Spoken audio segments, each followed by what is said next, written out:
Teacher ने बोला था वही वाला। ओके।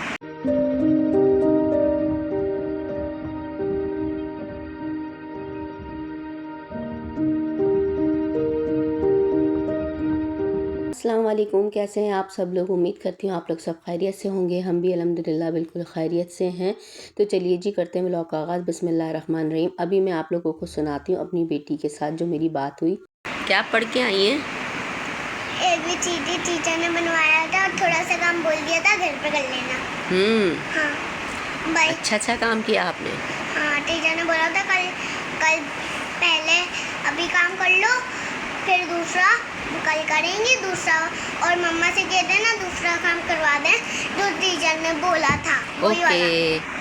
ये थी मेरे और मेरी बेटी का क्लिप जो मैंने आप लोगों के साथ शेयर किया। इंशाल्लाह किसी दिन पूरी प्रॉपर एक वीडियो इसके साथ बनाकर आप लोगों के साथ शेयर करूंगी। इसकी ना बातें बहुत मज़ेदार होती हैं। मेरे ख़ानदान वाले जो भी कोई आता है ना वो बहुत शौक़ से इससे बातें करता है। बहुत क्यूट, माशाल्लाह बहुत क्यूट तरीके से बात करती है। तो सबको इससे बात करना बहुत अच्छा लगता है। और उसके बाद मैं आ चुकी थी किचन में, और किचन में मैं गर्म करी थी खाना क्योंकि दोपहर का टाइम हो चुका था। तो दोपहर में मैंने आलू गोश्त गरम किया था क्योंकि रात को बनाया था, और साथ में चावल मैंने बनाए हुए थे। और ये वाला जो खाना है ना मेरे यहाँ सब शौक़ से खा लेते हैं। तो ये ऐसा होता है कि अक्सर हम ज़्यादा बनाते हैं ताकि दोपहर में ना हम यही खा लें। और कोई खाना इतना ज़्यादा पसंद नहीं करते रात का कि हम ये दोपहर में खा लें। अक्सर ये जो आलू गोश्त और चावल है ना ये हमारा फेवरेट है। मेरा तो मोस्ट फेवरेट है, मुझे बहुत पसंद है आलू गोश्त और चावल। बस यहाँ पे जब ये खाना गर्म हो जाएगा ना तो फिर उसके बाद मैं प्लेट में निकालूंगी। मैंने फ्रीज़र से निकाला था ना तो बोटियाँ थोड़ी ज़्यादा हार्ड हो रही थी। मैंने कहा नहीं पूरा अच्छा गर्म हो जाए। यहाँ पर खाना हमारा गर्म हो चुका था तो मैंने कहा चावल निकाल लेती हूँ, और जिसको चाहिए होगा उसको भी मैं निकाल कर दे दूँगी। अभी फ़िलहाल मैं ख़ुद ही निकाल के खाना खा रही हूँ क्योंकि मैंने नाश्ता बहुत जल्दी किया हुआ था तो मुझे बहुत तेज़ भूख लग रही थी। और साथ में मेरी बेटी भी थी, स्कूल से आ चुकी थी, टाइम ज़्यादा हो चुका था। बाकी लोगों ने ना नाश्ता देर से किया था, मैंने जल्दी कर लिया था अपने हस्बैंड के साथ, तो मुझे इसलिए भूख ज़्यादा लगी हुई थी।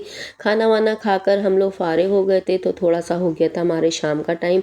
तो शाम में मेरे हस्बैंड आ चुके थे तो उन्होंने कहा चलो बच्चों की फुप्पो के घर, क्योंकि इनकी फुप्पो का फ़ोन आया हुआ था, मतलब मेरी नंद का, कि इनके हस्बैंड की और इनके बेटे की तबीयत बहुत ज़्यादा ख़राब है। अच्छा बच्चे का उन्होंने करवाया था एक्सरा, तो एक्सरे में कुछ वाज़े नहीं आ रहा था। फिर उन्होंने करवाया था सिटी स्कैन। तो सिटी स्कैन में डॉक्टर्स ने वो सजेस्ट किया कि उसकी ना पैर की हड्डी गल रही है। मतलब एक हमने सुना है ना कि हड्डी भुरभुरी हो जाती है सब कुछ, तो उन्होंने बताया हड्डी गल रही है।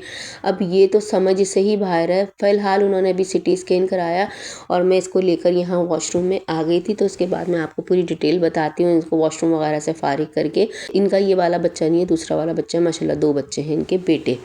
तो इन्होंने सिटी स्कैन करवाया। सिटी स्कैन में ये था कि बच्चे की हड्डी गल रही है। मे बी वो क्या कहते हैं, अल्लाह ना करे कि कैंसर बन रहा है क्योंकि बायोप्सी के लिए जाएगा, या पुरानी कोई टीबी होती है ना वो। खैर डॉक्टर अलग अलग सजेस्ट कर रहे हैं लेकिन पता नहीं चलेगा तो हम इलाज भी नहीं करा सकते। तो वो बेचारी बहुत परेशान है। आप लोगों से रिक्वेस्ट है कि आप दुआ कीजिएगा उनके लिए, उनके शौहर के लिए भी, उनके बच्चों के लिए भी। पता नहीं क्या हो रहा है। अभी मेरे ससुर की इंतकाल हुआ, अब ये बेटी के साथ इस तरह का मसला हो गया। बस अल्लाह ताला हर एक को शिफा दे। दुआ की तो सबको ज़रूरत है, हमें भी बहुत ज़्यादा ज़रूरत है। मेरे हस्बैंड जिस रूम में बैठे हुए थे मैं उसी रूम में वापस आ गई थी। मैंने कहा आप लोगों के साथ इसका क्लिप शेयर करती हूँ। तो माशाल्लाह बहुत क्लीन कमरा था, बहुत अच्छा रूम बना हुआ था।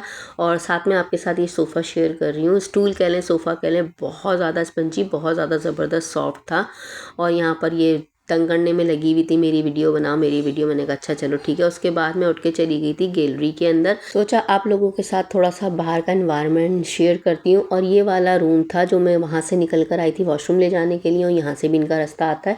अच्छा बाहर जो है ना माशाल्लाह बेंगलो वगैरह काफ़ी अच्छे अच्छे बने हुए, पर क्या यहाँ पर भी लाइट जानी शुरू हो गई। अच्छा मज़ेदार ये है कि हमारी लाइट जानी बंद हुई है ना तो इनकी लाइट जानी शुरू हो चुकी उसी दिन, सेम डेज़। और वही जो है ना टाइमिंग है लाइट जाने की जो हमारी टाइमिंग थी। और फिर मैं वापस से रूम में आ गई थी, तो यहाँ पर मेरे हस्बैंड और उनकी बहन आपस में बात कर रहे थे।